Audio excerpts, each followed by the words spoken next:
अस्सलाम वालेकुम मुअज़्ज़िज़ वालिदैन। आज हमने जिस सबक की मश्क की वो है ज़ाल।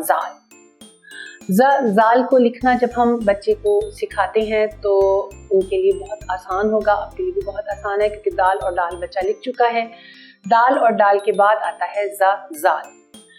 दाल को लिखना जब सीख जाते हैं तो हमने उसके बाद सिर्फ अलामतें ज़हन नशीन करवानी है बच्चों को कि डाल के ऊपर चूँकि तोई थी तो वो इसलिए डाल थी।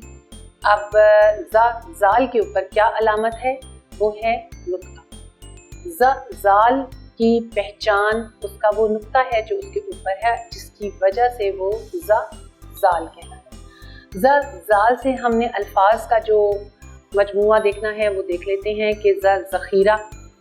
किसी भी चीज़ को आपने जब अलग अलग रखा हुआ होता है तो वो अपनी जगह पर मुनफरिद हैसियत रखती है, लेकिन जब हम उसको इकट्ठा करके एक जगह जमा करते हैं तो वो ज़ख़ीरा कहलाता है। बच्चे को हम इस चीज़ की पहचान दें कि ज़ख़ीरा क्या है।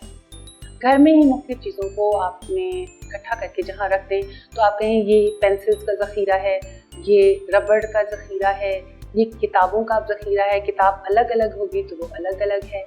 इसी तरह से कुछ रेत के ज़र्रे जब खोल के आप रखेंगे, फैला के रखेंगे तो वो ज़र्रे होंगे, लेकिन जब आप उनको इकट्ठा करेंगे और एक छोटी सी ढेरी बना देंगे या किसी छोटी सी थैली में उसको डाल देंगे और थैलियाँ बना लेंगे तो वो कहलाता है ज़ख़ीरा।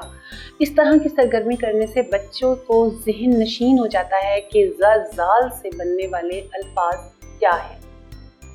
इसी तरह आप मुख्तलिफ चीज़ों को लिख कर भी दिखा सकते हैं, जैसे रेत के ऊपर ही आप उंगली की मदद से लिख कर दिखा सकते हैं और उसकी पहचान करवा सकते हैं कि ये है ज़ाल।